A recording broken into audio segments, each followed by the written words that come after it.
በሚቀጥለው ሳምንት አየሩ ቀዝቃዛና እርጥብ ሆኖ በመቆየቱ ወጣ ማለት የሚያስደፍር አልነበረም። በመሆኑም ወደ ባህሩ ዳርቻ ከመሄድ ስላገደን በጣም ደስ ያለን። አንዳንዴ ከሰገነቱ ላይ ሆኜ ቁልቁል ወደ ባህሩ ስመለከት ውስጥ አካሌን ይነዝረኛል። ድምፁን ማሰማ ጩሂ ነው የሚለኝ። አንዳንድ ሰዎች የባህር ሹሹታ ለምን እንደሚያስጠላቸው ቀስ በቀስ ይገባኝ ጀመር። ስሜት የሚቆጠቁጥ ሙሾ መሰል አስፈሪ ድምፁን ቢጠሉ አይፈረድባቸው። ባህሩን ማየት ቢያስጠላኝም አልፎ አልፎ ግን በምናቤ ሳልጎበኙ አልቀርም። ስለ ባህሩ ባሰብኩ ቁጥር ያ ወና ጎጆ ከነቁሳቁሱ ትቅ ይልብኛል። ያ ምስኪን ቤንም ትውስ ይለኛል። የዛን ዕለት ያየኋቸው ትዕይንቶች ሁሉ የማክሲም ሁኔታና ብስጭቱ ሁሉ እያሉብኝ ናሌን ይበጠብጡታል። ማክሲም አትሂጂ እንዳለኝ ወደ ባህር ዳርቻው ባልሄድ ኖሮ ይህን ሁሉ ያምሮ በውካታ ሊያደርስብኝ እንደማይችል የተሰማኝ ይበልጥ ያበሳጨኛል። ከዚያ ቀን በኋላ ማክሲም ሁሉን ነገር እርግፍ አርጎ ትቶ ሰላማዊ ኑሯችን ብንጀምርም በጋራ ህይወታችን ላይ ጥቁር ነጥብ የጣለው ያን ጊዜው ድርጊቴን በፍጹም ልረሳው አልቻልኩም። ማክሲም ለአንዴም ለሁሌም እንዳይቀሰቀስበት ወደሚሻው ወደ ቀድሞ አስከፊ ትዝታው እንዲገባ ማስገደድ ያሳደረብኝን የሊና ጸጸት ፋታ ይነሳኛል። ስለ ባህሩና ከባህሩ ጋር ስለተያያዙ ጉዳዮች በተወሱ ቁጥር በፍርሃትና በድንጋጤ መሸማቀቄ ሰውነቴን ከጨረሰው በላይ ጭንቅላቴን አናቀው። እየዋለ የህድር ተጨማሪ ራስ ምታት የሆነብኝ ነጋ ጠባ የሚጎርፉትን እንግዶች ማነጋገር ነበር። ሁሉ ያለው ሐሳብ መሰንዘር ቀርቶ አንዲት ቃል መተንፈስ እየተሳነኝ ምላሴ መተሳሰሩና ሰውነቴ በላም መዘፈቁ ይበልጥ ያነጫንጨኛል። አብዛኞቹ እንግዶች ደግሞ በምክር የመጡ ይመስል በጨዋታቸው ጣልቃ ስር ስለ ርብቃ ተክለ ሰውነት፣ ስለ ተወዳጅነቷ ሁሉን አወቅ ስለመሆኗ ሲያነሱብኝ ነቂያቸው ያሰኘኛል። አንዳንዴ ደግሞ በእንግድነት እየተጋበዝን ወደ ሌሎች ሰዎች ቤት መሄድ ግድ ነበር። ቤታችንም ውስጥ ሆነ ሌሎች ዘንድ ማክሲም አብሮኝ ካለ ብዙ ከመናገር ስለሚያድነኝ ትንሽ ቀለል ይለኛል። አብዛኛውን ጊዜ ግን እርሱ በስራ ስለሚጠመድ ብቻ መጋፈጥ ነው። አንድ ጊዜ በአቅራቢያችን ወደሚገኝ ካቴድራል ሄጄ አስቀድሼ ስመለስ የአቡኑ ባለቤት ጋብዘውኝ ወደ ቤታቸው ጎራ አልኩ። ማንደርሌ ውስጥ በየዓመቱ የሚዘጋጅ ልዩ የዳንስ ምሽት ነበር። አሁንማ ዓመት አለፈው መሰለኝ ከተደረገ።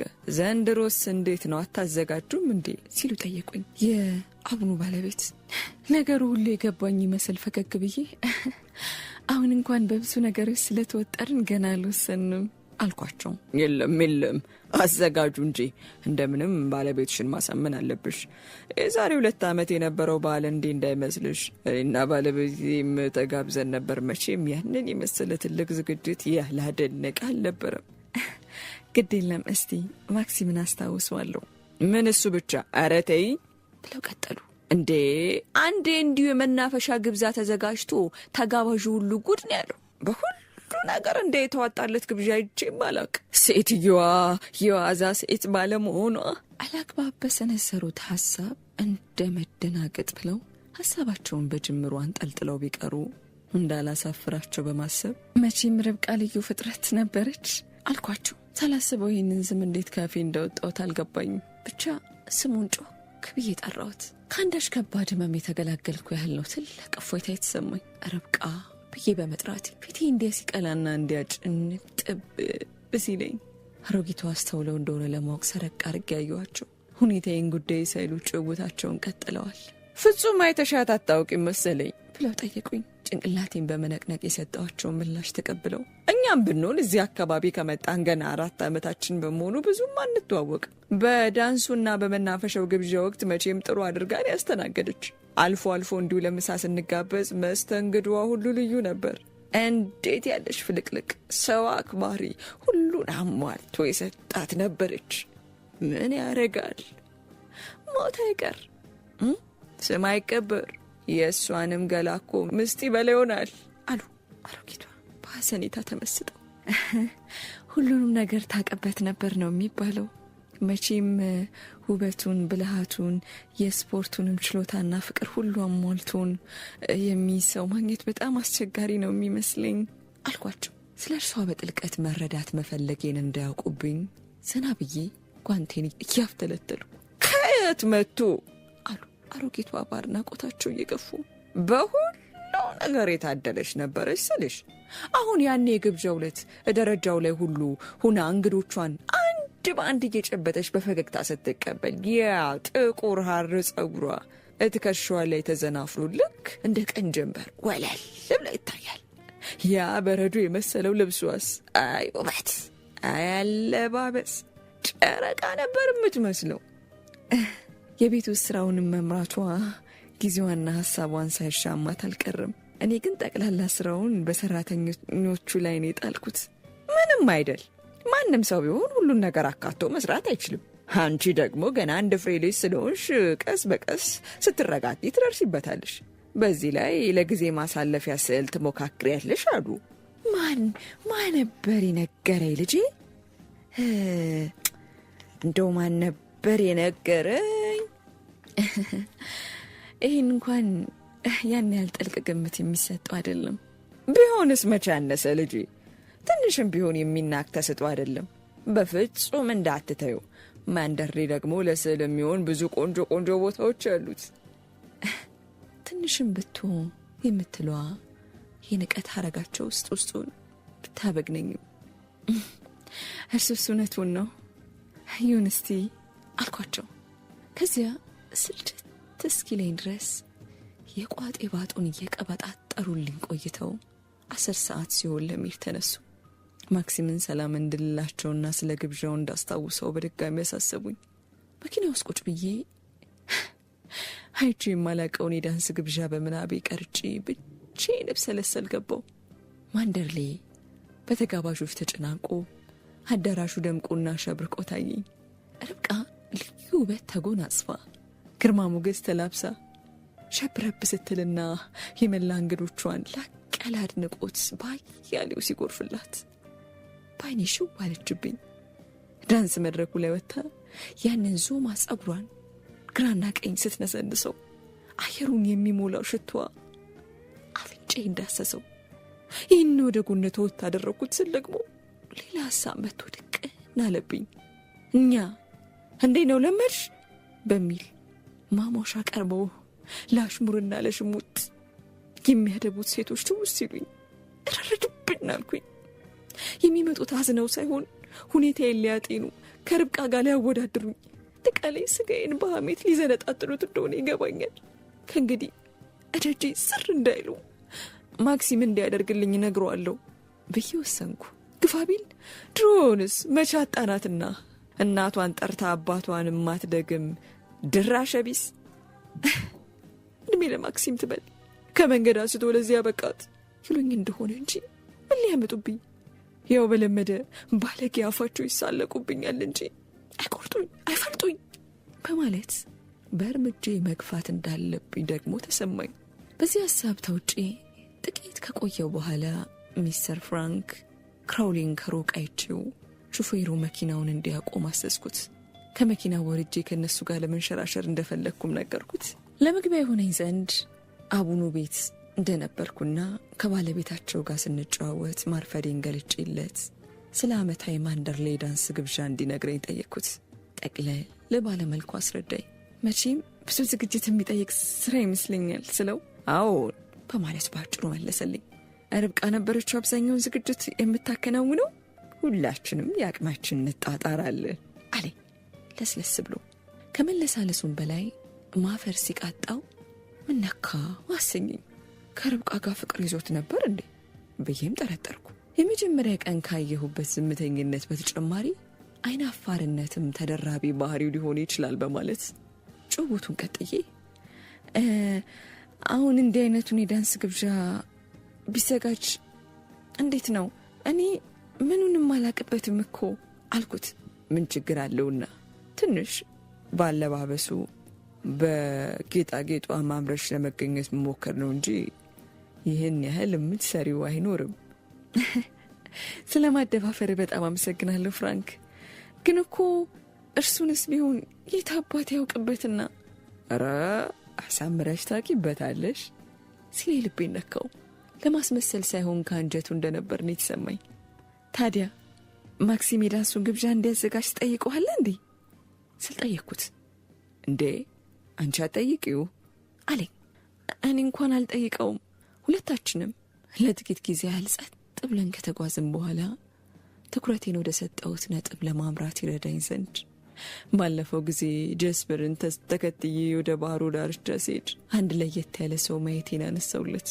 ሰውየው ቤን እንደሚባል እንኳን ሰው ሊነካ ላዩ ላይ ያረፈውን ዝብሽ የማይል የዋህ አእምሮ ህሙም መሆኑን ገለጸልኝ። ከዚያም ስለ ጎጆና ስለ ዕቃዎቹ በዝርዝር ጠየቅኩት። ቤቱ ቀደም ሲል ለጀልባዎች ማረፊያነት እንደተዘጋጀና በኋላም የውስጥ ዕቃዎቹን በማደራጀት ለመዝናኛ እንዲውል ያደረገችው ርብቃ መሆኗን አስረዳኝ። ለመሆኑ ጎጆውን አዘውትራ ትጠቀምበት ነበር እንዴ? አዎን፣ አልፎ አልፎ ጨረቃ ሙሉ ሆና ስታበራ በምትንሸራሸርበት ጊዜና አንዳንዴም በተለያዩ አጋጣሚዎች ትጠቀምበት ነበር። መቼም በሙሉ ጨረቃ መንሸራሸር እጅግ በጣም የሚያስደስት ይመስለኛል። አንተ እንደዚህ ተንሸራሸር ታውቃለህ? 1-2 ተንሸራሸር ያለው መሰለኝ አለኝ። አነጋገሩ፣ አጠቃላይ ሁኔታው ይህን መሰልና ተዛማሽ ሌሎች ጉዳዮች እንዲነሱበት የማይፈልግ አይነት ነበር። እኔ ግን ውትወታዬን ባለማቋረጥ እዚህ አካባቢ ደግሞ መልሕቅ ቢጤያየው መሰለኝ ወደቡ መሆኑ ነው ስል ጠየቅኩት። አዎና፣ ጀልባው እዚህ አልነበር እንዴ የሚያርፈው? የምን ጀልባ? የእሷ ጀልባ ነዋ አለኝ። ከመጀመሪያ ጀምሮ ርብቃ ወይም ሚስስ ደረንተር ማለት ሲችል ለምን እየደጋገመ እርሷ እንደሚላት አልገባኝም። ጀልባዋ ሰጥማን ሞተች የሚባለው እውነት ነው እንዴ? ነው እንጂ ጀልባዋ ሲገለበጥ እርሷን ማዕበሉ ይዟት ሄደ። ምን አይነት ጀልባ ነበር? 300 ቶን የሚመዝን አንዲት አነስተኛ ክፍል የነበረ ጀልባ ነበር። ምን እንደገለበጠው ግን የታወቀ ነገር አለ? ያው ኃይለኛ ሞገድ ሳይሆን አይቀርም ተብሎ የተገመተው። እንደው አንድም ሊያድናት የሞከረ ሰው አልነበረም ማለት ነው? እንዴት ብሎ አደጋው መከሰቱን ማናየና ጭራሽ በጀልባዋ መጓዟን ማናወቀና። እንዲህ ብቻዋ እንደነበረች አላውቅም ነበርና አሁን ስሰማ በጣም ሊደነቀኝ። ፍራንክ እንዳያቅብኝ ስሜቴን ተቆጣጥሬ ጥያቄን ቀጠልኩ። የቤቱም ሰዎች ለሽርሽር መውጣቷን አያውቁም ነበር ማለት ነው አልኩት። አይ፣ አብዛኛው ጊዜ ብቻዋን ትሄድና ሌሊት ባሻት ጊዜ ተመልሳ እዚያው ጎጆ ውስጥ ነበር የምታድረው። ሬሷ የተገኘውም ከስንት ጊዜ በኋላ ነበር? ከ2 ወራት በኋላ። 2 ወር በጣም ረዥም ጊዜ ነው። እኔ እስከማውቀው የሰጠሙ ሰዎችን በ2 ቀን ወይም ማዕበል እየጠረገ አምጥቶ ከዳርቻው ይተፋቸዋል። ይህ ታሪክ ግን ከጅምሩ አንስቶ በጠቅላላው ጥርጣሬ የሚያሳድርብኝ ሆነ። ቀጠልና አድርጌ የት እንደተገኘ ስጠይቀው ከሰርጡ 60 ኪሎ ሜትር ያህል ርቆ ኤጅኮምብ ከሚባል ስፍራ አቅራቢያ መሆኑን ነገረኝ። ከ2 ወራት በኋላ ሬሳው የእርሱ አለመሆኑ በምን እንደተረጋገጠ ለሰነዘርኩለት ጥያቄ ደግሞ የሰጠኝ ምላሽ ማክሲም ስፍራው ድረስ ሄዶ እንዳያት የሚገልጽ ነበር። ፍራንክ ለማቀርብለት ጥያቄዎች ሁሉ መልሱን ሲሰጠኝ ጭንቅ ጥበብ ሲለውና ንግግሩን ቁርጥ ሲያደርገው በጣም አሳዘነኝ። ለጊዜው ጥያቄን ለመግታት አሰብኩና ያለኝን ይበለኝ እንዳሻው ይታዘበኝ በማለት ሀሳቤን ከዳር ማዝለቅ እንዳለብኝ ተሰማኝ። በእርግጥ ያን ጊዜ ሁኔታው ሁላችሁንም በእጅጉ ይነካ እንደነበርና ስለ እርሱ እንዲነሳባችሁ እንደማትሹ ይሰማኛል። እንዲያው ያ የተዘጋ ጎጆ ዕቃዎቹ እንዲያ ሲበለሻሹ ምን ነው አስተዋሻት ታዲያ ለማለት ያነሳውት ሐሳብ ሳላስበው እየተጎለጎለ ሄዶ እንጂ ይህን ያለ መክፋት እንኳን ፈልጌ አይደለም ስለው መልስ አልሰጠኝም። ከዝምታው ብቻም ሳይሆን ካኳኋኑ ይህን ሁሉ ያናዘዘኝ የጎጆ ሐሳብ እንዳልሆነ መጠርጠሩ ገብቶኛል። ስለሆነም ከእርሱ ጋር የነበረኝ እስካሁኑ መልካም ወዳጅነት በገዛ እጅ እያደፈረስኩት መሆኑ እየተሰማኝ የጉዟችን መንገድ መርዘሙን አስታከኬ ስለ ሌሎች ጉዳዮች በማውራት የጭውውታችንን አቅጣጫ ለመጠምዘዝ ሞከርኩ። ጥርጣሬውን ለመፋቅ ግን አልቻልኩም። መፍትሄው ነገሩን ሁሉ አፍረጥርጦ ማውጣት መሆኑ ድንገት ብልስ ሲልብኝ ይኸውልህ ፍራንክ፣ ምን እያሰብክ እንደሆነ ይገባኛል። ይህን ሁሉ የምጠይቅ ምናልባት ለምን እንደሆነ ላይገባህ ይችላል። ምንም ሰብአዊ ርህራሄ የሌለኝ አረመኔ የወሬ ሱሰኛ አድርገህ ትገምተኝ ይሆናል፣ ግን በፍጹም አይደለም። ልታምነኝ ይገባል ፍራንክ። ይህ ሁሉ የሚያስረፈልፈኝ የራሴ በሽታ ነው፣ የገዛ ቁስሌ ነው። ልብ ብላ አድምጠኝ። እንግዲህ እዚህ ማንደርሊ ከመጣው ጀምሮ ነገር አለሙ ሁሉ እንግዳን የሆነብኝ። ከባህር የወጣ አሳን የሆንኩት፣ ያለመድኩት አይነት ያልተወለድኩበት ያላደግኩበት አዲስ ኑሮን የገጠመኝ። በተለይ የሰው ሹክሹክታና ሐሜት ጭራሽ ጨርቄን ሊያስጥለኝ ነው። በሆነው ባልሆነው ነገር ከርብቃ ጋር ያነጻጽሩኛል። ለማክሲም እንደማልገባ በቀጥታም ሆነ በተዘዋዋሪ ይነግሩኛል። ሳልወድ ግዴን በራሴ እንዳፈር የበታችነት ስሜት እንዲያድርብኝ የተገፋፋው ነው። ታዲያ ይህን ሁሉ ሳመዛዝን ምነው ማክሲምን ያገባሁበት ቀን የተረገመው በሆነ ያሰኘኛል። ምን ልሁን? ምን ላድርግ? ቢጨንቀኝ እንጂ ሐሳቤን መቋጨት ተስኖኝ እንባ ተናነቀኝ። ትንፋሽ አጠረኝ። በአንድ በኩል ሚስጥሬን ዘግዝኬ ማውጣቱ ቢያሳፍረኝም በሌላ በኩል ደግሞ አንዴ ካወጣሁት በኋላ ወደ ኋላ ማፈግፈግ እንደማልችል መረዳት ያጽናናኝ። ፍራንክ ስሜቱ ተለዋውጦ ትኮር ብሎ እያየኝ የለም አይገባም፣ እንዲህ ያለውን ሐሳብ ከአእምሮሽ ፍቀሽ ማውጣት አለብሽ። እንደኔ ከሆነ ሁለታችሁ ጋር ብቻ በጣም ነው ያስደሰተኝ።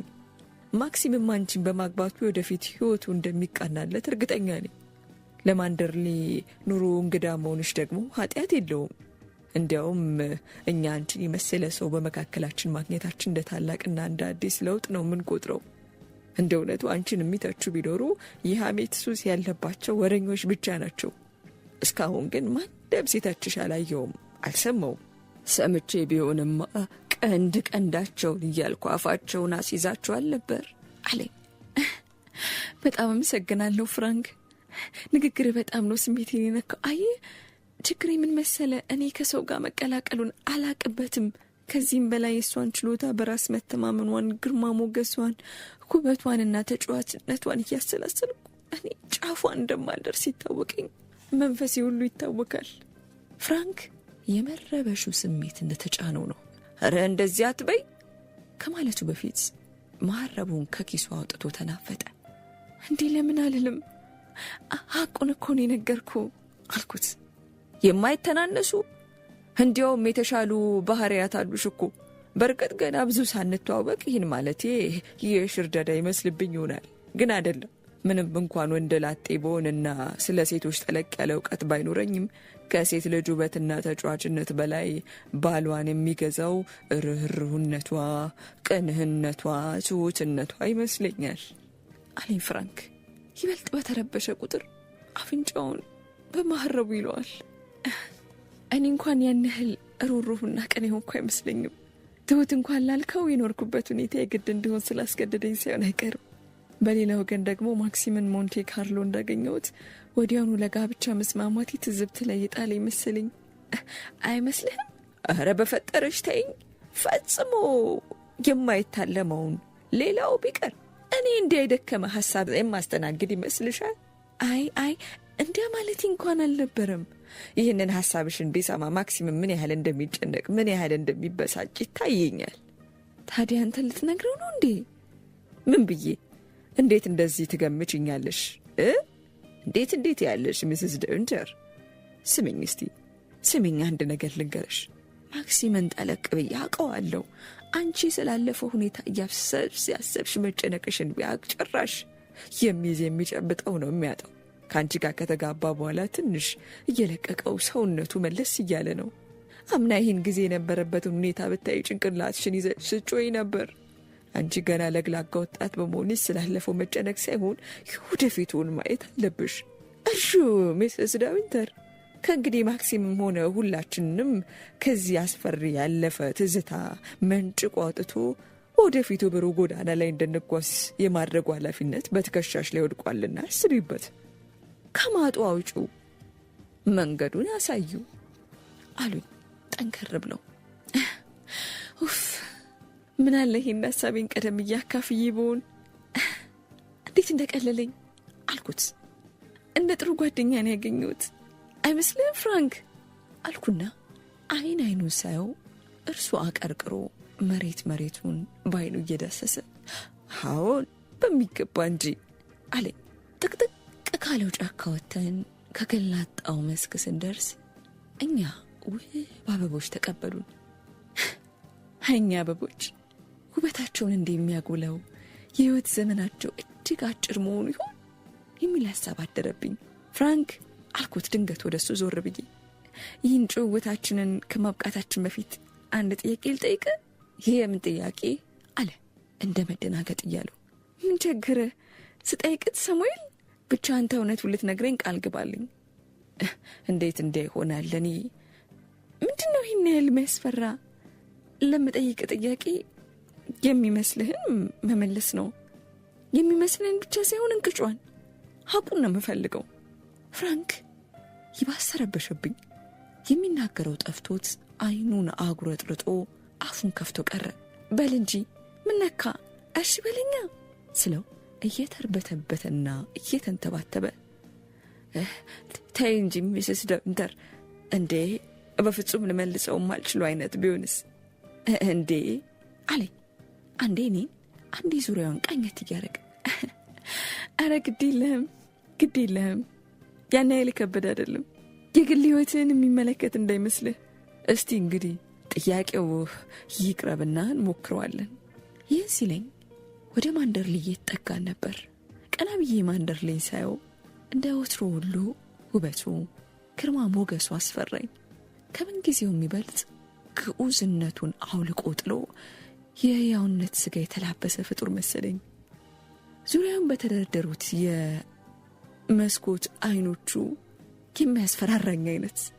ከቤተ መጻሕፍቱ ጭስ መውጫ በቀጭኑ እየወጣ ወደ አየሩ ከሚዘገዘገው ጢስ ጋር ሐሳብ ይላኩት። ሽቅብ ነጎደ። ልጓሙ እንደላላለት ፈረስ መጭ ማለት ሲይዝ ቆንጠጥ አደረኩት። ቀስ ብዬ አይኔን ወደ ጎን ስለው ፍራንክ ጎኔ ነው ያለው። አይናገር አይጋገር በትካዜ ሰጥሞ ፍራንክ ስለው እንደመባነን አለና እመት አለኝ። ጥያቄን ላቅርብልሃ አልኩት። ውስጡን በሚመረምር አይነት እያየሁት እሺ ብያለሁ እኮ። እንዴት ነው ርብቃ በጣም ቆንጆ ነበረች? ፍራንክ ጸጥ አለ። አይኑን ባሻገር ልኮ ቤቱ ላይ ተከለው። ቀስ በቀስ አሁን ማለት ጀመረ። አሁን በህይወቴ እንደሷ ውብ ቆንጆ አይቼ አላቅም። ከሚስስ ዳንቨርስ ጋር አዘውትሬ ባለመገናኘቴ ደስ ነው ያለኝ። እንደተለመደው ጠዋት እየደወሉ ስለ ዕለቱ የምግብ ዝግጅት ያነጋግሩኛል። በአሊስ ምትክ ክላሪስ የምትባል የግል አገልጋይ መድበውልኛል። ክላሪስ የዚህ ማንደርሌ ገበሬ ልጅ ስትሆን እጅግ ግሩም ጸባይ ያላት ነበረች። ቀደም ሲል ራቅ ካለ ስፍራ ካክስቷ ጋር ትኖር ስለነበር እሷም እንደኔ ሁሉ ለማንደርሌ እንግዳ ናት። የሌሎች አሉባልታ ስላልተጠናወታት በጣም ነው የምንስማማው። ለቀድሞይቱ እመቤት ስላላደረች ከቤት ውስጥ እርሷ ብቻ ነበረች እመቤትነቴን የምታውቅልኝ። እርሷ ብቻ ነበረች ከአንጀቷ በቅልቦና ሚስስ ደንቨር ብላ የምትጠራኝ። ያቺ አሊስማ እብሪቷም የሚቻላል ነበር።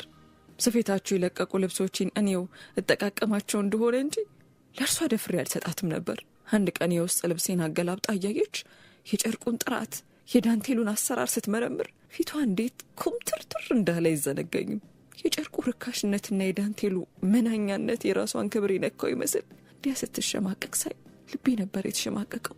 የውስጥ ልብሶቼ ንጹህ የሆኑ እንጂ ስለ ውበታቸውና ስለ ጥራታቸውን ብዛም ደንታ አልነበረኝም። የክላሪስ ሁኔታ ትምህርት ሆነኝና ለንደን የሚገኝ ልብስ ሰፊ የውስጥ ልብሶች ካታሎግ እንዲልክልኝ ወዲያውኑ ጻፍኩለት። ካታሎጉ ደርሶኝ ምርጫዬ እንዳስተካከልኩ አሊስን ተከታ ክላሪስ ስለመጣች ሐሳቡን ሳረስኩት። ልብሱን ልገዛው ያሰብኩት ለኔ ሳይሆን ለአሊስ እንደነበር ሲታወቀኝ ራሴን ብታዘበው፣ ክላሪስ ደግሞ እንደዛችኛይቱ ቄንጣ ውጪ ስላልመሰለችኝ ወጪ መውጣቱ አልታየኝም።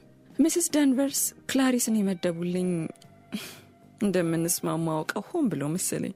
የአሮጊቷ እንዲያቆጣቆጣ ግንፍል ማለት ለምን እንደሆነ ውሎ እያደርን የገባኝ። ቤትሪስ እንደነገሩኝ እኔም እንዳስተዋወልኩት ለርብቃ ላቅ ያለ ፍቅርና አክብሮት ነበራቸው። እኔን ስብዕናዬን ሳይሆን የጠሉት የርብቃ ምትክነቴን እንደሆነ ተረዳውላቸው። ምን ያርጉ? አልፈርድባቸውም።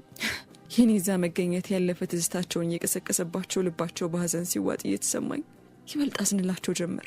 እርሳቸው ለዘመናት አብረዋት ስለኖሩ ከመልኳ አንስቶ ባህሪዋ መላ ድርጊቷ እየተደቀነባቸው ቢያዝኑ ቢተግሱ እውነት አልናቸው። ይህን አይብስም እንዴ? አንዲት ቀን እንኳን ያላየዋትን ሴትዮ በምናብ እየቀረስኩ ነጋጠብ እንዲያ ስብሰለሰለ እንዲያ ትክክል ሌለ። ፍራንክ ደግሞ ምን ነበር ያለኝ? ያለፈውን እርሹ አለኝ። እንዳለኝ ሁሉ መሞከር ያልቀረም ነበር። ግን እንዴት አድርጌ ልርሳው? እርሱ ምን ቸገረው? እኔ በሙልበት አይውል በማድርበት አይድር። በእኔ ደረሰ አልደረሰበትም። እርሱ እንደኔ በተቀመጠችበት ወንበር አይቀመጥ፣ በተኛችበት አልጋ አይተኛ። እርሱ ያዘችውን ቁሳቁስ አይዛቸው፣ የእሷን የዝናብ ልብስ አይደርም፣ ኪሷ ውስጥ የረሳችውን ማረብ አላየው። አይ ምስኪን ፍራንክ እርሻሌ።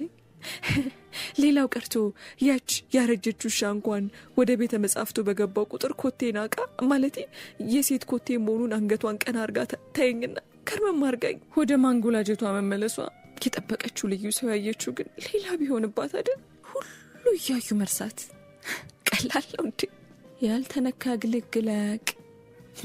እንደኔማ ምኞት ቢሆን ኖሮ ሁሉንም ነገር እርግፍ አርጌ ትቼ ራሴን ተደስቼ ማክሲም ባስደሰትኩ ነበር። ኑሯችንን በፍቅር በሰላምና በደስታ ከመምራት ተለየ ፍላጎት ፈጽሞ የለኝም። ግን ዙሪያዬን የከበበኝ ስወጣ ስገባ የሚገጥመኝ ሁሉ እርሷን እያስታወሰኝ ሰላም ሊኖረኝ አይችልም። በአሁኔም በህልሜም እየመጣችብኝ እረፍት ትነሳኛለች። አንዳንዴ በገዛ ቤቴ ባይተዋርነት እየተሰማኝ ከአሁን መታ እዚህ ምን ይጎልትሻል ብላ አንገቴን ጠምዝዛ ስትገፈትረኝ ይታየኛል።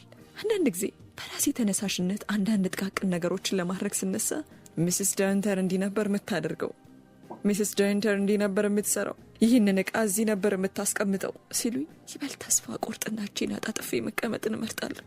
አንድ ቀን ጧት ከማረፊያው ክፍል እንደተቀመጥኩ ቢያትሪስ የላኩልኝ የኔ ጋብቻ ስጦታ ደረሰኝ። ባለ 4 ትላልቅ ቅርጾች የስዕል መጽሐፍት ነበሩ። ቢያትሪስን በቁም ነገረኝነታቸውና የኔን ስሜት ለማርካት ሎንዶን ድረስ ሄደው መጽሐፍቱን በመግዛታቸው ከልቤ አድናቆት የለገስኳቸው። እኔ ደልቶኝና ተደላድዬ ስዕል መለማመዱን የጀመርኩ ይመስላቸው ይሆናል የሚለው ሀሳብ ሲያርብኝ ደግሞ ማልቀስ ቀረኝ። መጽሐፍቱን አንስቼ ከጽፈት ጠረጴዛው ላይ በቁመት ደረደርኳቸውና ቀማመጣቸውን ለማየት ዞር እንዳልኩ ከታትለው ወደቁ። ጠረጴዛ ላይ የነበረው አንድ ትንሽ የአበባ ማስቀመጫ ከወለሉ ላይ ወርዶ ሲከሰከስ የምሆነውን አጣሁ። ጥፋቱ እንዳይታወቅበት እንደሰጋ ሕፃን አይኔን ወደ በሩ ረወርኩት። ስብርባሪውን ልቅም አድርጌ በአንድ ኤንቨሎፕ ውስጥ ከከተትኩት በኋላ ከጠረጴዛው ጀርባ ደበቅኩት። መጽሐፍቱን ይዤ ወጣሁና ቤተ መጽሐፍት ውስጥ ደረደርኳቸው። ለማክሲም ሳሳየው ፈገግ ብሎ አይ ቢያትሪስ እንዴት ፍቅር ብትይባት ነው ባክሽ፣ መጽሐፍ የሚሉት ነገር በአይኗ ማየት እንቆ ይቀፏታል አለኝ። በነገራችን ላይ አልኩ አንድ የከነከኔ ነገር ስለነበር እድሉን ለመጠቀም ፈልጌ፣ ስለ እኔ ምንም ነግረው አያውቁም? እዚህኛ ጋር መታሳለም ምንም አልነገረችኝም። አይ ከዛ በኋላ ወይ በደብዳቤ እኔና ቢያትሪስ እኮ ተጻጽፈን አናውቅም። እንደውም አንዳንዴ ቤተሰባችንም የሚመለከት የጎላ ጉዳይ ያልገጠመን በስተቀር ደብዳቤ መጻጻፍን ዋጋ አለው ብለሽ ነው? በከንቱ ጊዜ ማጥፋት ነው። አሃ አልኩኝ በልቤ። እኔ ትልቅ ጉዳይ አይደለሁም ማለት ነው የሚል ጥርጣሬ አድሮብኝ። ቢያትሪስ ቢጠሉኝ ወይም ለወንድማቸው ማልገባ አድርገው ቢገምቱኝ ይሆናል እንጂ ስለ ወንድማቸው ሚስት እንዴት 1-2 ቃላት መሰንዘሩ ይሳናቸዋል አሰኘኝ። መለስ ብዬ ደግሞ የማይወደኝ ከሆነ ለንደን ድረስ ሄደው ምርጫዬን ፈልገው መጽሐፍቱን እንዲገዙ ማን አስገደዳቸው በማለት እኔው ያመጣሁትን ጥርጣሬ እኔው አነሳሁት። በማግስቱ ፍሬዝ የሰዓት ቡናችንን ካቀራረቡልን በኋላ ወደ ማክሲም ጠጋ ብለው ጌታዬ መልካም ፍቃዱ ከሆነ አንዴ ባናግሮት አሉት።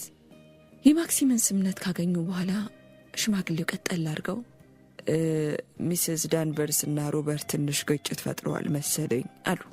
ምን አጋጫቸው ደግሞ በማለት ማክሲም ሲጠይቅ እኔ ደግሞ እንዲህ አይነት ሁኔታ ሲፈጠር እንደማደርገው ሁሉ ጃስፐርን ለማሻሸት እጄን ሰደድ አደረኩ። ይኸውልዎት ጌታዬ ነገሩ እንደዚህ ነው። ማረፊያ ክፍል ውስጥ የነበረው አንድ ውድ የአበባ ማስቀመጫ ስለጠፋ ሚስስ ዳንቨርስ ሮበርትን ሰርቀሃል ወይም ሰብረሃል፣ ደብቀሃል ትለዋለች።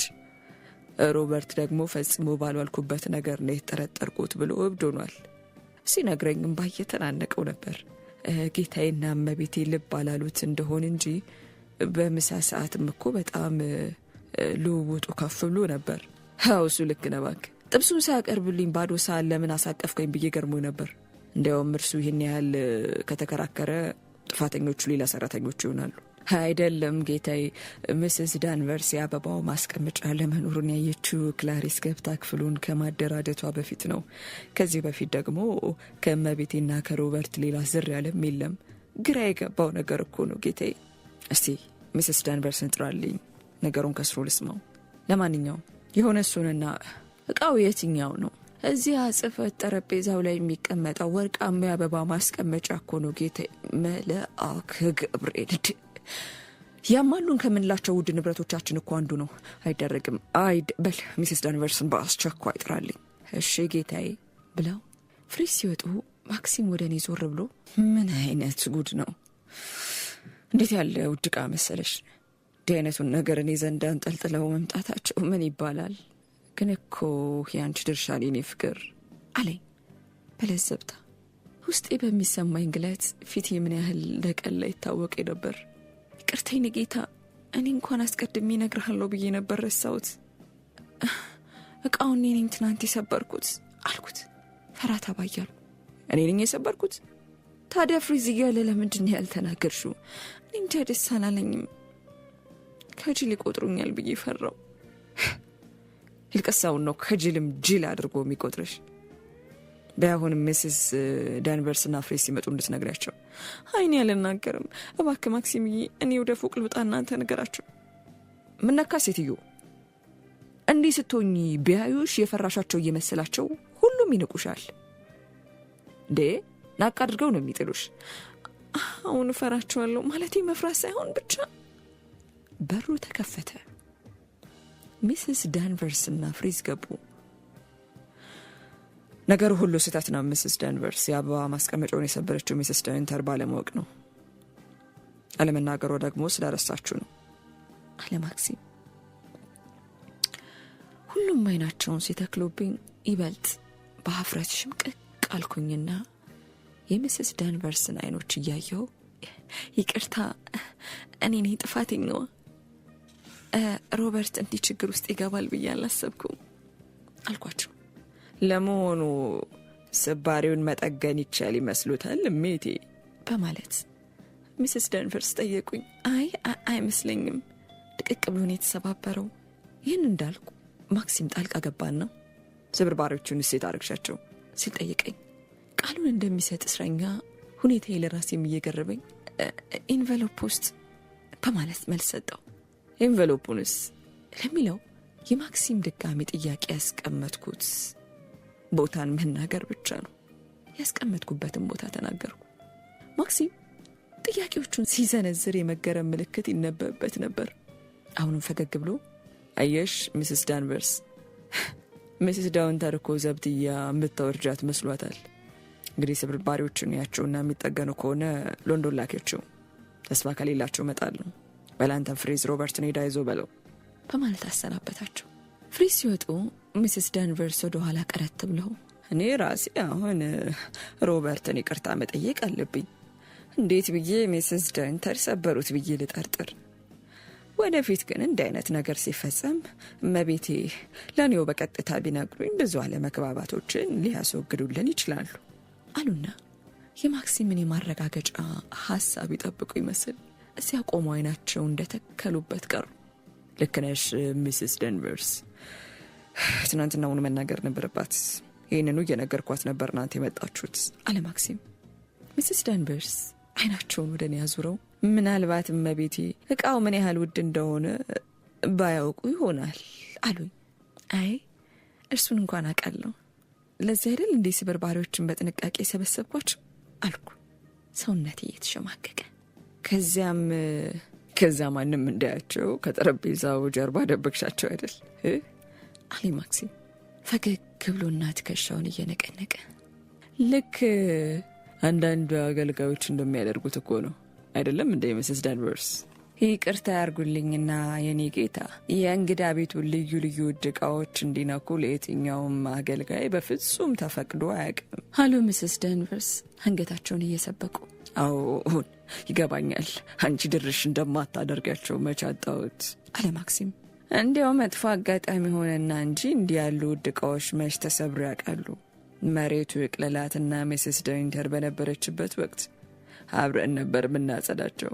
ከዛ በኋላ ከኔ ሌላ ማንም ነክቷቸው አያውቅም በማለት ሐሳባቸውን አጠናከሩት። አሮጊቷ አሁን እንኳን አንድ ሆኗል፣ ምንም ማድረግ አይቻልም አለና ማክሲም ሚስስ ዳንቨርስን አሰናበታቸው። ሴትዮዋ ሲወጡ ማክሲም ወደ ጋዜጣው ተመለሰ። ጸጥ ሆነ። ጥቂት ቆይቼ ይቅርታ የኔ ፍቅር መጽሐፍቱን እደረድራለሁ ብዬ እኮ ነው ቆይ የተሰበረው በጥንቃቄ አድርጌው እንዳልኩ። ማክሲም አቋረጠኝና በቃ ኮርሽ ወደ ላይ ይህን ያህል ምን ያሳስባል አለኝ። ያሳስባል እንጂ መጠንቀቅ ነበረብኝ። መቼስ ሚስስ ደንቨርስ እንደተናደዱብኝ ይሰማኛል። እሷ ደግሞ ቤት ነኝ ብላ ነው፣ እቃው ንብረቱ አይደል። ቢሆንም እቃዎቹን በጣም ነው የሚወዷቸው መሰለኝ። ከዚህም በላይ 10 አንድም እቃ ሳይሰበር ኖሮ በእኔ መጀመሩን ያበሳጨኝ። ያ መስኪን ሮበርት ከሚሰብሩ አንቺ መስበርሽ ይሻላል። ኧረ እባክህ እርሱ ቢሆን ይሻላል ሚስስ ዳንቨርስ። እኔም ይቅር የሚሉኝ አይመስለኝም። ምን ማለትሽ ነው? ሚስስ ዳንቨርስን ጭራሽ ፈጣሪሽ አደረግሻት እንዴ? ኧረ እዚያን ጦሮጦ ሲያወርዳት። ለመሆኑ ምን ሆነ የሚያስፈራሽ? ጮኸብኝ ማክሲም። በእርግጥ እፈራችኋለሁ ስል ማለት ፍርሃት ማለቴ ሳይሆን ብቻ እኔ እንጃ ልገልጸው የማልችለው ስሜት ነው። እንደዛ ነው የሚሰማኝ። እንዴት ያለ ግራ የገባው ነገር ነው የምታወሪው? እቃው ሲሰበርብሽ ጠርሰሻት ይኸውልሽ ይሄ እቃ ተሰብሯልና አስጠግኝ ብትያት ኖሮ ዛዝሽን በሚገባ ማክበር ስችል፣ አንቺ ግን ቅድም እንዳልኩት ልክ እንደ አንዲት ሰራተኛ ወስደሽ ደበቅሽ። የቤቱን መቤት መሆንሽን መዘንጋት የለብሽም። አይ እኔ ብዙ ነገሮች እንደ ሰራተኞቹ ነኝ። ለዚህም ነው ከክላሪስ ጋር በብዙ ነገሮች የምንመሳሰለው።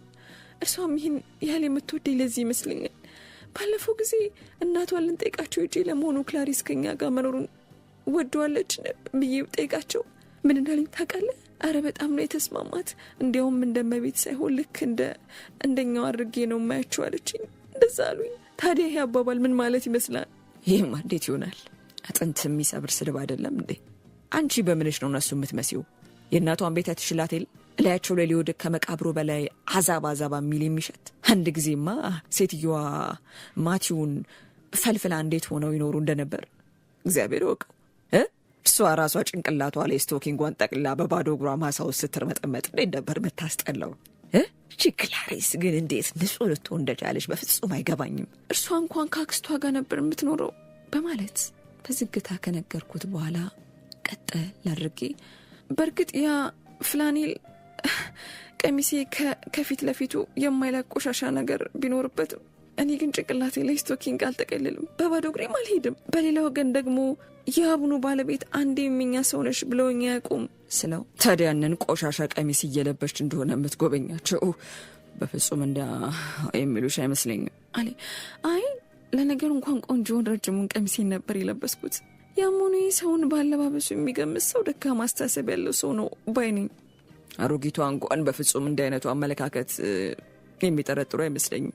ምናልባት ያኔ ለመጀመሪያ ጊዜ ሰው ቤት አብረን በሄድንበት ወቅት እንዳረግሽው ወንበሩ ጠርዝ ላይ ተቀምጠሽ አንገትሽን ቀብረሽ ለምትጠየቂ ሁሉ አሁን አይ ብቻ እያልሽ ስትመልሽ ሴትዮዋ ግራ ተጋብቶ ይሆናል።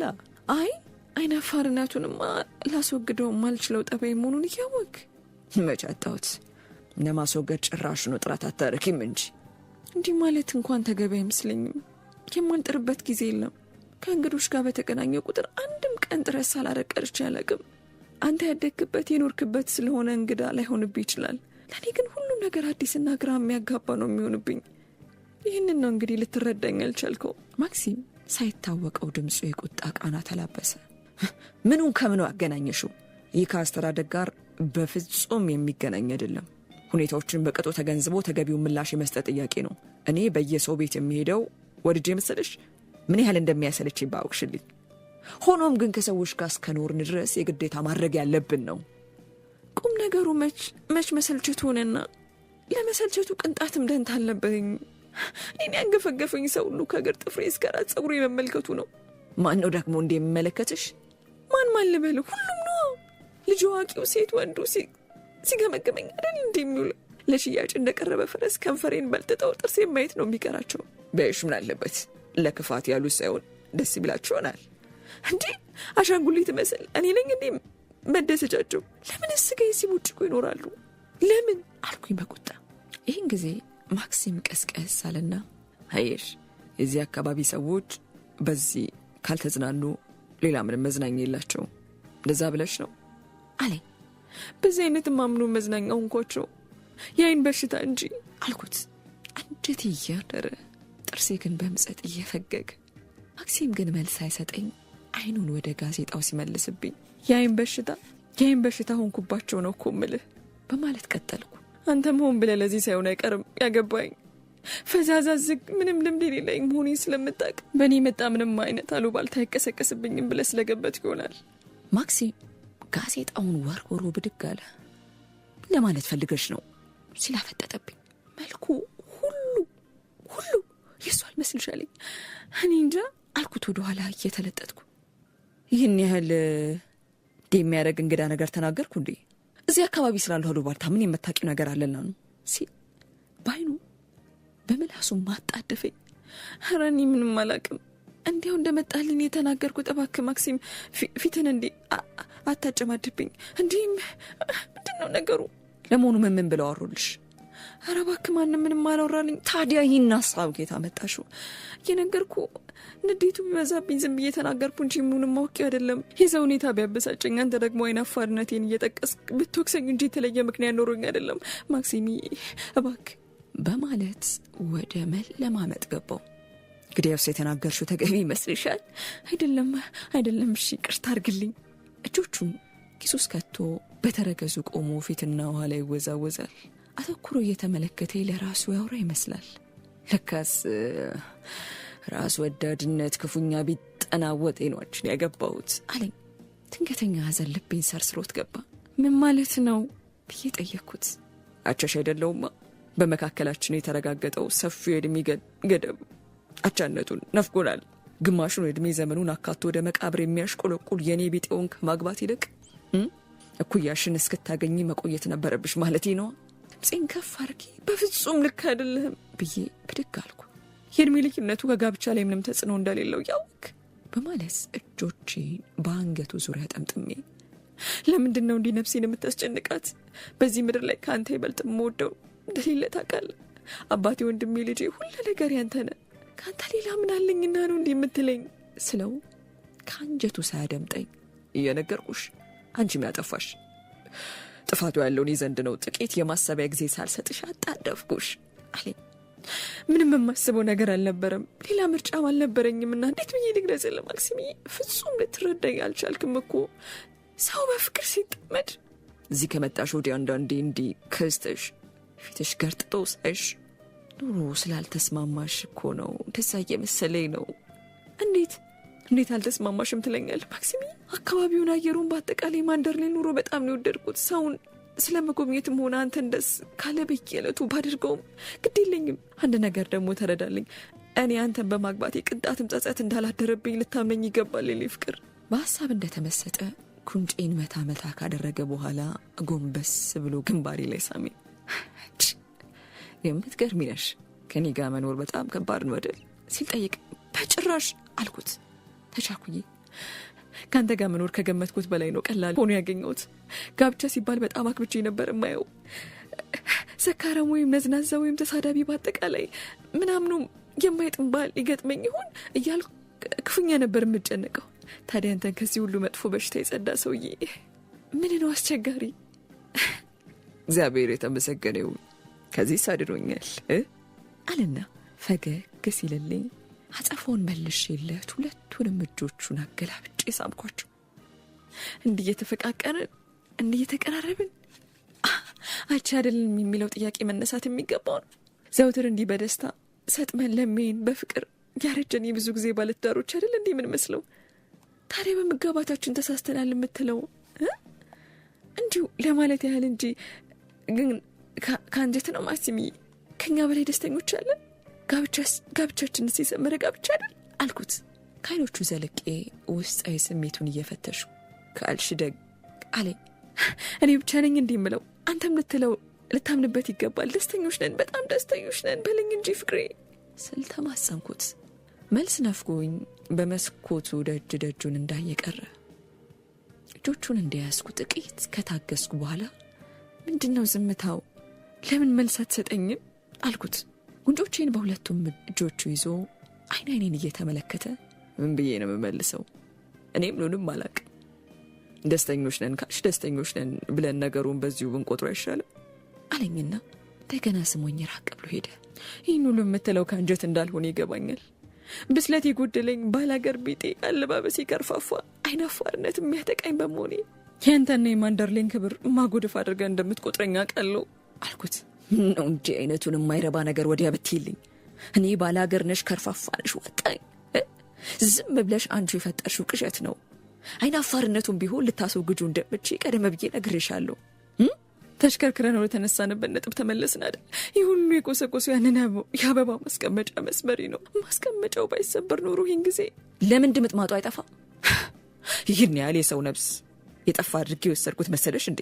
ግን ያን ያህል ውድ ዕቃ ነበር ማለት ነው? እኔ እንጃ ይሆናላ።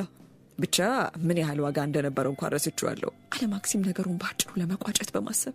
እኔ ግን የማይረቡ ጥቃቅን ጥያቄዎችን እያነሳው አስጨነቅኩት። በመጨረሻ ዕቃው ከየት እንደመጣ አስጠይቀው የርብቃ የጋብቻ ስጦታ ሳይሆን አይቀርም አለ። ስሟን ሲጠራው መብረቅ የመታኝ ያህል ክዋልኩ።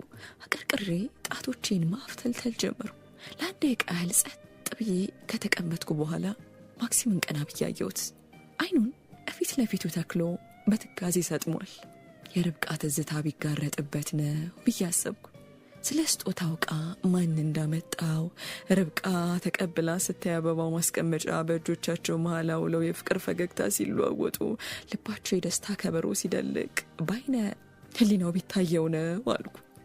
ከሁሉ በላይ የኔ ጋብቻ ስጦታ የርብቃ የጋብቻ ስጦታ እንዲሰበር ምክንያት መሆኑ ደስ አስደነቀው ወይስ አበሳጨው አልኩና ማክሲም ምን እያሰብክ ነው በሚለው ጥያቄ ጸጥታውን አደፈረስኩት። ምንም ግን ለምን ጠየቅሽኝ በማለት ጥያቄን በጥያቄ መለሰው። አይ ርቀ መጥቀ በሀሳብ ጭልጥ ብለ የነጎድክ ስለመሰለኝ ነው አለና 25ኛውን ሲጋራ አቀጣጠለ።